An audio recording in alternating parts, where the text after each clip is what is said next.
मेरा नाम आरुषि है। ये कहानी मेरी बेटी आदित्य और उसकी जिंदगी पर है। मैं बिजनौर के एक छोटे से कस्बे की रहने वाली हूँ। जब मैं विधवा हुई तो मेरे माँ बाप ने मेरी दूसरी शादी कर दी। एक ऐसे व्यक्ति से कर दी जिसका पहले से ही एक बेटा था और मेरे पास भी एक बेटी थी। अब मेरा बेटा और बेटी एक ही कमरे में सोते थे, मगर सुबह उठते ही मेरी बेटी बेड की चादर दिन प्रतिदिन चेंज कर देती। फिर मुझसे छुप छुप कर पुरानी चादर धोती और खुद नहाने चली जाती। कई बार तो मेरी बेटी बेहोश भी हो जाया करती थी। वो दिन ब दिन बहुत कमजोर होती जा रही थी। एक दिन सुबह उठकर मैं जल्दी से बेटी के कमरे में चली गई, मैं श्रेप, मगर आगे का माहौल देखकर मैं शर्म से पानी पानी हो गई। दिल से एक यही बात निकली कि भगवान ऐसा मंजर कभी किसी माँ को न दिखाए, क्योंकि वहाँ मेरी बेटी और बेटा आडिडे। अब कहानी पूरा सुनिए। मैं शादी के 2 साल बाद ही मैं विधवा हो गई थी। उस वक्त मेरी उम्र 18 साल थी, क्योंकि मेरे माँ बाप ने मेरी शादी 16 साल की उम्र में ही कर दी थी। मैं अपने माँ बाप की इकलौती बेटी थी, मगर मुझे ऐसा लगता था मैं उन पर एक बहुत बड़ा बोझ हूँ, मानो जैसे कि मैं उनकी बेटी ही नहीं थी। मेरे पैदा होने के बाद ही मेरी माँ कोई खुशी नहीं देख पाई थी और मेरे पिता, उनको तो बेटे की बहुत चाहत थी, इसलिए वो मुझे नापसंद करते थे और हमेशा ही मुझसे अलग रहते थे। मुझे दिल से प्यार नहीं करते थे, वो मुझे अपना मानते भी नहीं थे और मुझ पर बहुत गुस्सा करते थे। कुछ खानदानी शक्तियों की वजह से मेरे पिता दूसरी शादी भी नहीं कर सके। बस इसी कारण वो मुझसे बहुत नफरत करते थे। हर वक्त मुझसे सख्ती से ही बात करते थे और इसी वजह से उन्होंने मेरी शादी भी जल्दी ही करवा दी थी। मेरा पति सरकारी स्कूल में एक शिक्षक था। हमारी एक 3 साल की बेटी भी थी, मगर एक दिन विद्यालय से आते हुए रास्ते में उनका एक्सीडेंट हो गया और मौके पर ही उनकी मृत्यु हो गई। वो भी मेरा साथ छोड़ गए। वो दिन मेरे लिए किसी कयामत से कम नहीं था। मुझ पर तो परेशानियों के पहाड़ ही टूट पड़े थे। कुछ दिन गुजारने के बाद मेरे सास ससुर ने भी मुझे मेरे माँ बाप के घर भेज दिया। शायद उन पर भी मैं बोझ ही थी। वो भी मुझे अच्छा नहीं समझते थे। उनके ख्याल से मैं मनहूस औरत थी। मैंने ही जैसे उनके बेटे को मार दिया हो। फिर मैं चुपचाप अपने माँ बाप के साथ उनके घर आ गई। मेरे माँ बाप ही मुझे बोझ ही समझते थे। मैं अपनी बेटी को सीने से लगाकर अकेले अकेले बहुत रोती थी। फिर कुछ दिन बाद मेरे माँ बाप ने मेरी दूसरी शादी कर दी, एक ऐसे व्यक्ति से जिसका पहले से ही एक बेटा था और मेरे पास भी एक बेटी थी। हम दोनों एक जैसे थे, इसलिए हमारी शादी हो गई, वरना मेरे तो अच्छे रिश्ते भी नहीं आते थे। उसका बेटा मेरी बेटी से 1 साल छोटा था। उसके बेटे का नाम अभिषेक था और मेरी बेटी का नाम अदिति था। हम लोग साथ ही रहने लगे और वक्त इसी तरह गुजरने लगा। देखते ही देखते अदिति 16 साल की हो गई और अभिषेक 15 साल का हो गया। जब अभिषेक के पिता का देहांत हो गया, वो भी इस दुनिया से चले गए। मतलब मेरे दूसरे पति भी हमेशा हमेशा के लिए हमें छोड़कर चले गए। उनकी हमेशा ही तबीयत खराब रहती थी। उन्हें तरह तरह की बीमारियों ने घेर रखा था, लेकिन उनकी बीमारियों के साथ जैसे तैसे गुजर बसर हो रहा था। उनके जाने के बाद मानो जैसे घर की रौनक ही उड़ गई हो। हमारा अपना मकान था, इसलिए किराए की चिंता नहीं होती थी और मेरे घर में ही एक किराना की छोटी सी दुकान थी। एक दिन जब हम सब लोग सो रहे थे, फिर अचानक ही बहुत जोर से आवाज आई। मेरा तो दिल बैठ गया। मैं बहुत घबरा गई थी और डर भी गई थी। मैंने देखा कि आवाज तो अभिषेक के कमरे से आई है। मैं उसके कमरे की तरफ दौड़ी तो मैं देखते ही हैरान रह गई। कमरे की छत गिर गई थी। यह देखकर मैं घबरा गई। मुझे डर था कि कहीं अभिषेक तो इस छत के नीचे नहीं दब गया।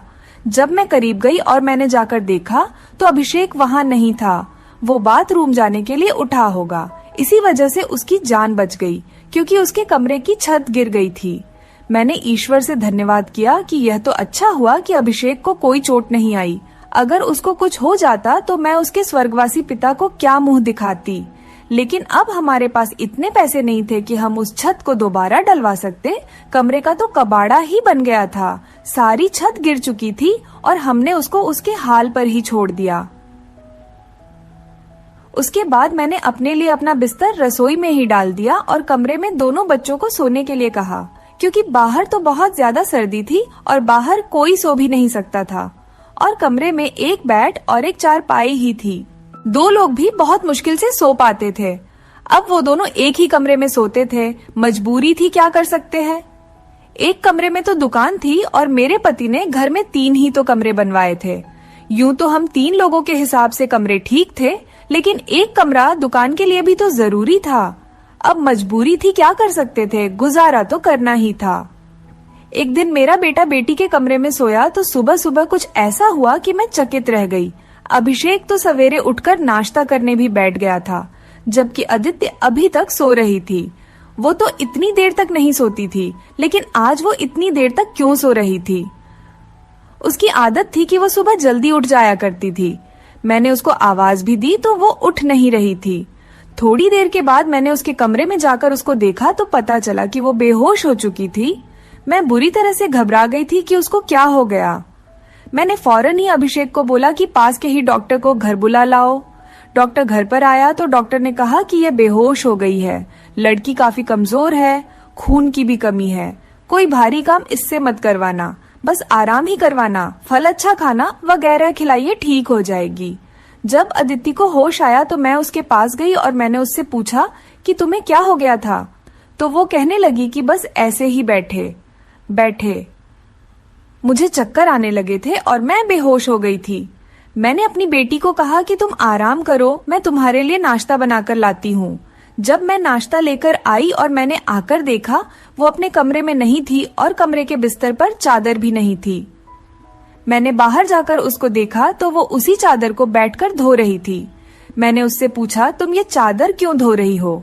तुम्हारी तो तबीयत ठीक नहीं है, डॉक्टर ने तुम्हें आराम करने के लिए कहा है। मैं उस पर बहुत चिल्लाई और कहा कि यहाँ से उठो, अपने कमरे में जाओ और नाश्ता करो, कुछ खाओ पियो, तभी तो ठीक हो जाओगी। उसने कहा, नहीं, मुझे ये चादर जरूर धोनी है, बिस्तर पर बिछाने के लिए हमारे घर में एक ही तो चादर है। मैंने कहा कि अचानक से ये चादर धोने का भूत तुम्हारे सर पर क्यों सवार हो गया है? इतनी तो चादर गंदी नहीं थी जो तुम उसको धोने के लिए बैठ गई। छोड़ दो इसे, मैं खुद इस चादर को धो दूंगी, उठो। यहाँ से उसने मेरी बात नहीं मानी और चादर को छत पर सुखाने के लिए चली गई। उसके बाद ही उसने नाश्ता किया। फिर थोड़ी देर के लिए वो सो गई और अभिषेक भी काम पर जा चुका था। उसको सिर्फ मैंने हाई स्कूल तक ही पढ़ाई करवाई थी और वो एक कपड़े की दुकान पर काम करता था। वह बहुत ही मेहनती था। घर वाली दुकान तो मैं खुद ही चला लिया करती थी। वैसे भी उस दुकान में ज्यादातर बच्चे ही आते थे।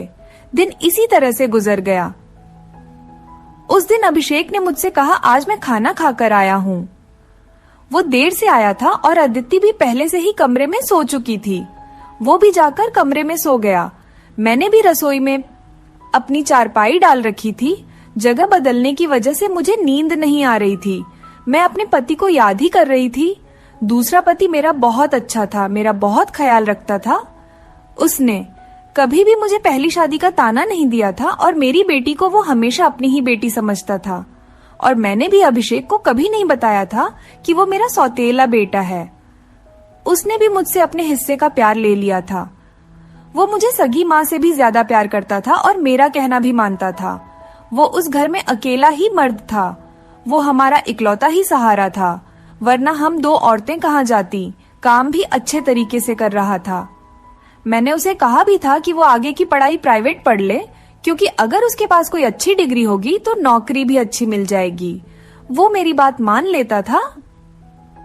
सुबह सुबह फिर से कुछ ऐसा हुआ कि मैं हैरान रह गई। अदिति फिर से बेहोश हो चुकी थी और इस बार तो उसकी शक्ल देखकर लग रहा था जैसे उसके जिस्म का सारा खून ही खींच लिया गया हो। वो बिल्कुल पीली पड़ गई थी। फिर मैंने डॉक्टर को बुलवाया। डॉक्टर ने वही बात कही कि मैंने आराम करने को कहा था। इसको खाने में क्या खिलाया था आपने? मैंने उनको सारी बात बताई। मैंने कहा कि वही दाल सब्जी खिलाई थी और फल भी खिलाए थे। पूरा दिन कोई काम भी नहीं करवाया था। तो डॉक्टर ने कहा कि दोबारा से कैसे इतनी कमजोरी हो गई, आप इस बात को सीरियस लीजिए, नहीं तो आपकी बेटी की जान को खतरा हो सकता है। क्योंकि इस तरह से अचानक बेहोश हो जाना और कई घंटों तक बेहोश रहना कोई मामूली बात नहीं। डॉक्टर ने सख्ती से सारी बात बताई और कुछ देर बाद वो चले गए। फिर जब आदित्य होश आया तो मैंने उससे कहा कि तुमने फिर से अब कोई काम किया तो मुझसे बुरा कोई नहीं होगा, लेकिन थोड़ी देर बाद जब मैं उसके कमरे में दोबारा गई तो मैं यह देखकर हैरान हो गई कि वो क्या कर रही है। वो तो फिर से बेड की चादर को धो रही थी। इस बार मैं उसे दूर से देख रही थी, क्योंकि जो भी वो कर रही थी वह सब कुछ मामूली नहीं था। वो बेहोशी से उठकर चादर को धोना शुरू कर देती थी। यह सब क्या हो रहा था? वो ये सब क्यों कर रही थी? जब से मेरे बेटे ने उसके कमरे में सोना शुरू किया था तभी से वो ऐसा कर रही थी, और बेहोश भी तभी से हो रही थी। अभिषेक उसके लिए था तो सौतेला भाई, लेकिन बचपन से दोनों एक साथ ही पले बड़े हैं। उन दोनों में तो सगे भाई बहनों जैसी मोहब्बत थी। फिर ऐसा क्या हो रहा था? मेरी बेटी की तबीयत दिन भर दिन क्यों खराब होती जा रही थी? मैं रोती और सोचती रहती कि यह सब कुछ क्या हो रहा है। एक औरत कमजोर तब होती है जब वो बच्चे पैदा करती है तो उसके अंदर बिल्कुल भी ताकत नहीं रहती, लेकिन जवान लड़कियों यूं बेहोश होने लगे। यह तो कोई नॉर्मल बात नहीं थी। दूसरे ही दिन उसने चादर धोकर छत पर सुखाई। वो आसपास भी उसे ही देख रही थी कि जैसे मैंने उसे देखा तो नहीं है। मैं रसोई की खिड़की से ये सब कुछ देख रही थी। मैंने भी उसको ऐसा एहसास नहीं होने दिया जैसे मैं उसको देख रही हूँ। लेकिन मेरी बेटी क्या कर रही थी? वो फिर से बिस्तर पर आकर लेट गई और उसने अपने ऊपर वाली चादर को ओढ़ लिया ताकि मुझे कुछ पता न चले। नीचे वाली चादर है या नहीं ये मुझे नहीं पता था। मैंने उसको नाश्ता करवाया और दवाई दी। दुकान अच्छी नहीं चल रही थी। हमारी दुकान पर कोई बड़ा ग्राहक नहीं आता था। सिर्फ बच्चे ही गोलियां और टॉफियां लेने आते थे जो 5 रुपए देकर चले जाते। इसी तरह से तो काम नहीं चलने वाला था। मैं बहुत परेशान थी, लेकिन यह बात मैंने अपने बच्चों को कभी नहीं बताई। अभिषेक को भी कुछ नहीं बताया क्योंकि वो पहले से ही नौकरी कर रहा था। अब अगर ऐसे में ये बात बता देती तो वो और भी ज्यादा परेशान हो जाता। लेकिन मैं खुद बहुत परेशान हो गई थी। ऊपर से डॉक्टर ने कहा था बेटी को अच्छी चीजें खिलाओ, लेकिन घर में तो दाल रोटी के भी पूरे पैसे नहीं हो रहे थे। घर का खर्चा करना बहुत मुश्किल हो रहा था। लेकिन एक दिन कुछ बहुत ही अजीब हुआ। मैंने अपने बेटे अभिषेक और आदित्य को कुछ ऐसी बातें करते हुए सुना जिनकी मुझे बिल्कुल भी समझ नहीं आई। मेरे बेटे ने कहा, ये तुमने तो अभी से ही अपनी तबीयत खराब कर ली है, इस तरह तो नहीं चलेगा। अगर तुम्हें इतनी परेशानी हो रही है तो फिर हम ये सब नहीं कर सकते। मेरी बेटी ने कहा कि नहीं, मुझे यह काम करना है। इसी तरह के मौके बार बार नहीं मिलते हैं और मुझे क्या पता था कि मेरे साथ ये सब कुछ हो जाएगा। मुझे तो पता ही नहीं था कि मेरे अंदर इतनी भी ताकत नहीं है। मेरे बेटे ने कहा कि अब तो तुम्हें पता है ना, मैं तुम्हारी जिंदगी को दांव पर नहीं लगा सकता। तो मेरी बेटी का कहना था कि नहीं, सिर्फ 2-4 हफ्तों की बात है, उसके बाद ये मौका नहीं मिलेगा। ये सब क्या हो रहा था? मुझे कुछ समझ नहीं आ रहा था। ये दोनों क्या बातें कर रहे हैं? एक दिन तो मैंने कुछ ऐसा देखा जिसको देखकर मैं दंग रह गई। सुबह सुबह ही मेरी बेटी ने चादर को फिर से धोकर छत पर सुखा दिया और वो एक तरफ खड़ी होकर उलटी कर रही थी। मैंने कहा कि क्या हो गया है तुम्हें? वो घबरा गई और कहने लगी कि अचानक से मेरा दिल खराब हो गया। मैंने कहा, क्या मतलब है इस बात का कि दिल खराब हो गया? तुम्हारा क्या खा रही हो तुम ऐसा, और चादर को बार बार क्यों धोती हो? क्या छुपा रही हो मुझसे? अगर मुझे पता चला कि तुमने कोई ऐसी वैसी हरकत की है जिससे मेरी और तुम्हारे बाप की इज्जत दांव पर लग गई तो मैं तुम्हें कभी माफ नहीं करूंगी। मेरी बेटी हैरान हो गई। उसने कहा, माँ आप किस तरह की बातें कर रही हैं? ऐसा कुछ नहीं है जैसा आप सोच रही हैं। लगता है आज आपने कोई फिल्म देखी है या किसी ने आपके कान मेरे खिलाफ भर दिए हैं जो आप इस तरह की बातें कर रही हैं। मैं ऐसा क्यों करूंगी? और अगर मैंने इस चादर को धो दिया है तो क्या हो गया? चादर गंदी हो गई थी, बस इसीलिए धो दिया। आपको तो पता है कि कई दिन से मेरी तबीयत खराब है, तो दवाई खाने की वजह से मेरे पेट में भी खराबी हो रही है। अगर मुझे उल्टी आ गई तो इसका और कोई मतलब नहीं है। मेरी बेटी मुझसे इस तरह से बात कर रही थी।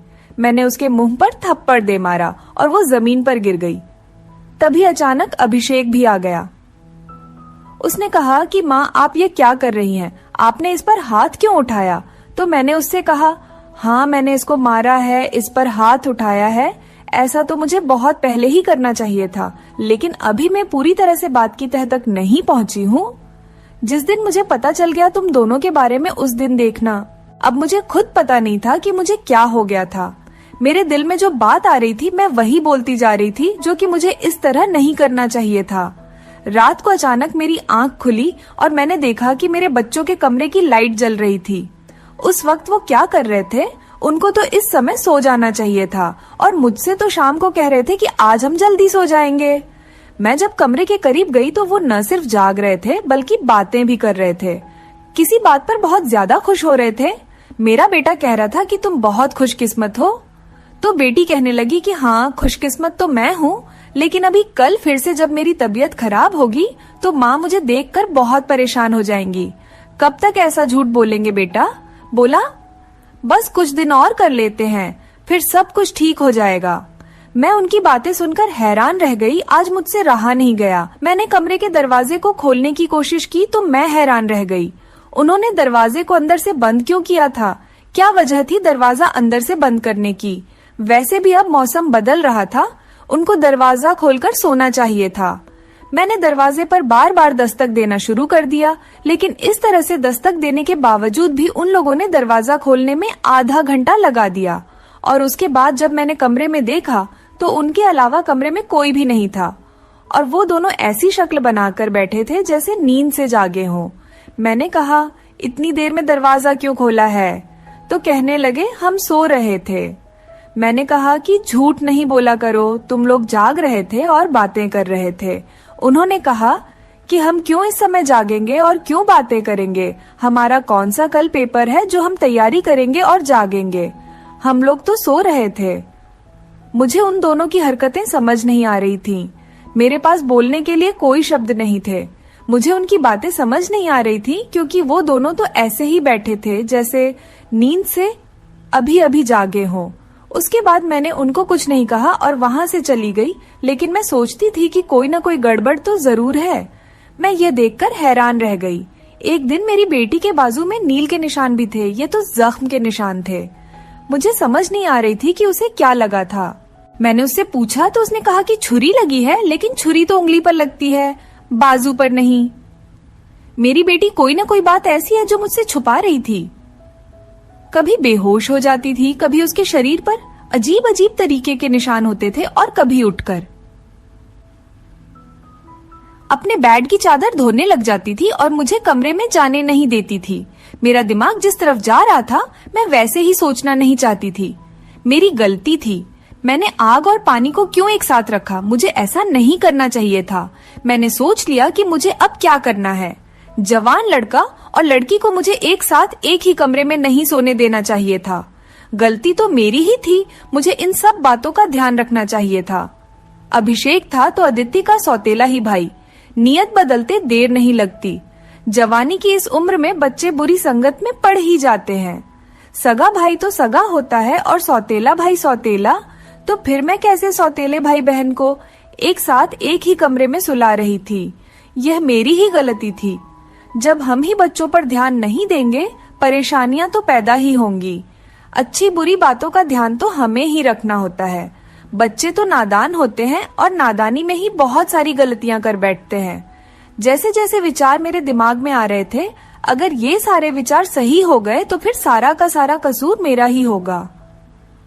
मैंने अपने बेटे और बेटी पर नजर रखी थी। एक दिन मेरा बेटा बेटी को कोई चीज लाकर दे रहा था। मैं छुपकर उनकी बातें सुनने लगी।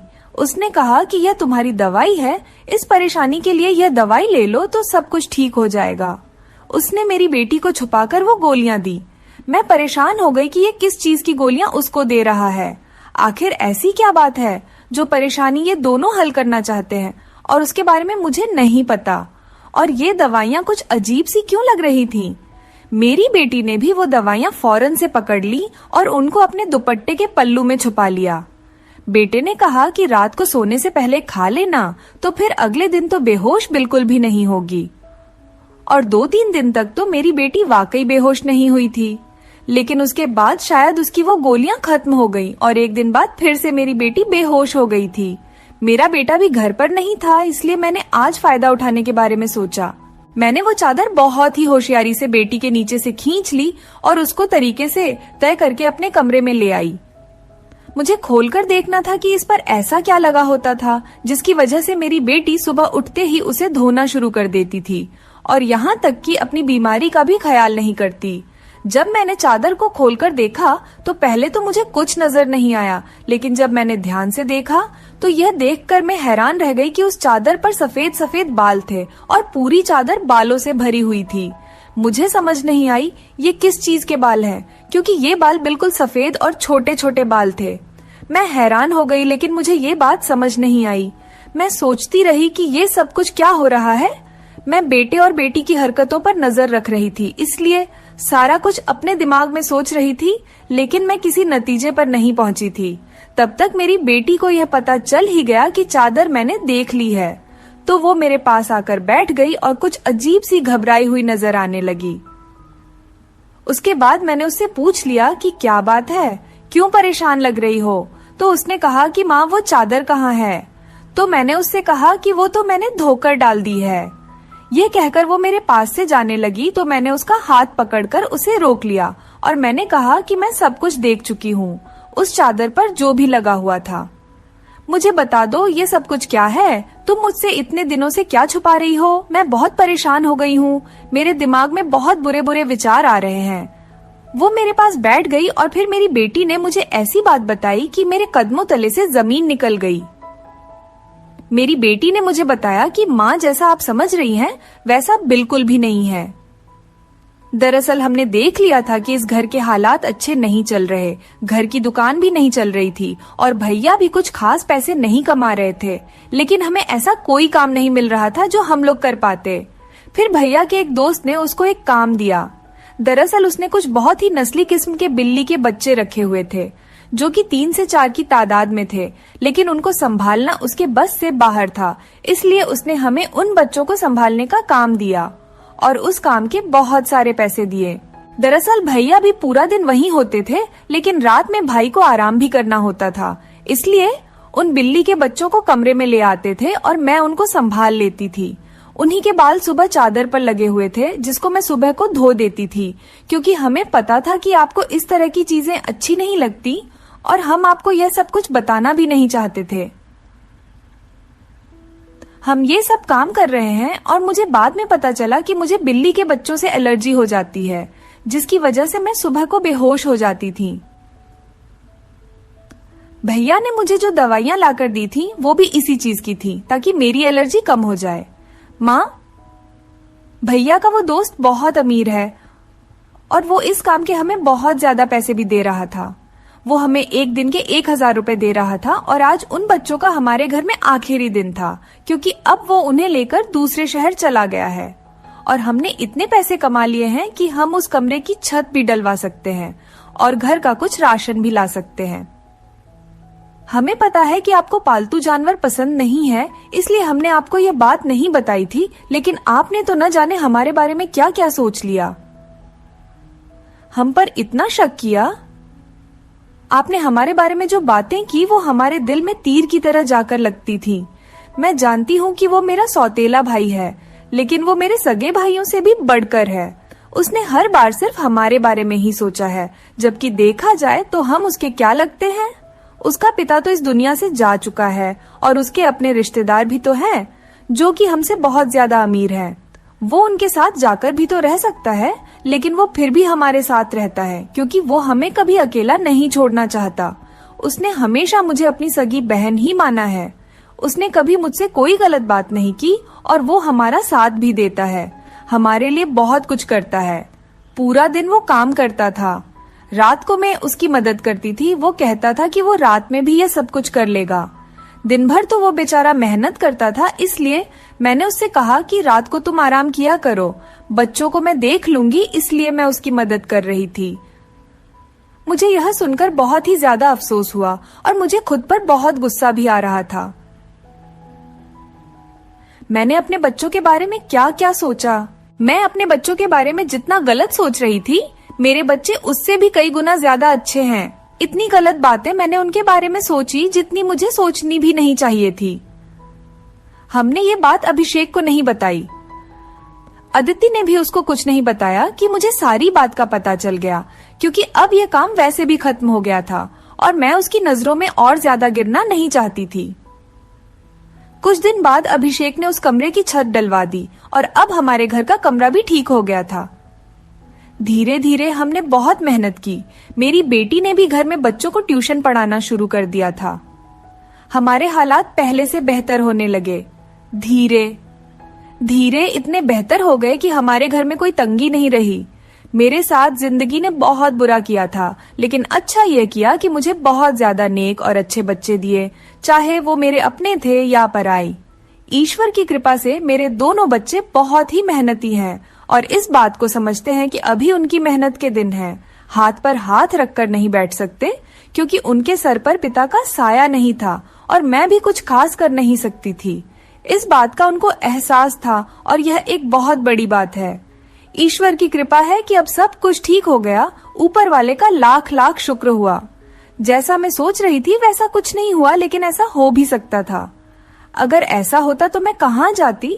बस आखिर में इतना कहना चाहूंगी, जो ऊपर वाला चाहता है होता वही है। मेरे बच्चे बहुत समझदार हैं और उनके दिल में कोई ऐसी बात नहीं है, लेकिन फिर भी मैं ऐसी माँ को नसीहत करूंगी, बच्चों के साथ के इस मामले में थोड़ी एहतियात जरूर करें और वो गलती न करें जो मैंने अपने बच्चों के साथ की है। मुझे दोनों को एक कमरे में नहीं रखना चाहिए था, क्योंकि जो न हुआ और वो हो भी सकता था, और अगर वो हो जाता तो सब कुछ खत्म हो जाता। मेरे बच्चे तो समझदार थे, शायद मेरे साथ इसलिए ऐसा नहीं हुआ। अपने बच्चों का ध्यान रखें, उनकी जिंदगी पर भी ध्यान रखें और वो कब क्या कर रहे हैं इस बारे में पूरी जानकारी रखें, और बच्चों पर प्यार करने के साथ साथ थोड़ी सख्ती भी रखें, और वो क्या गलती कर रहे हैं क्या नहीं, इन सब बातों के बारे में उनसे जानकारी लेते रहें और इस बात का ध्यान रखें। जब बच्चे जवान हो जाएं तो उनका बिस्तर अलग कर देना चाहिए। आपसे भी यही सब कहूंगी कि अपने बच्चों का ध्यान रखें। दोस्तों, उम्मीद करती हूँ आपको हमारी कहानी पसंद आई होगी। कहानी पसंद आई है तो वीडियो को लाइक करें। चैनल पर नए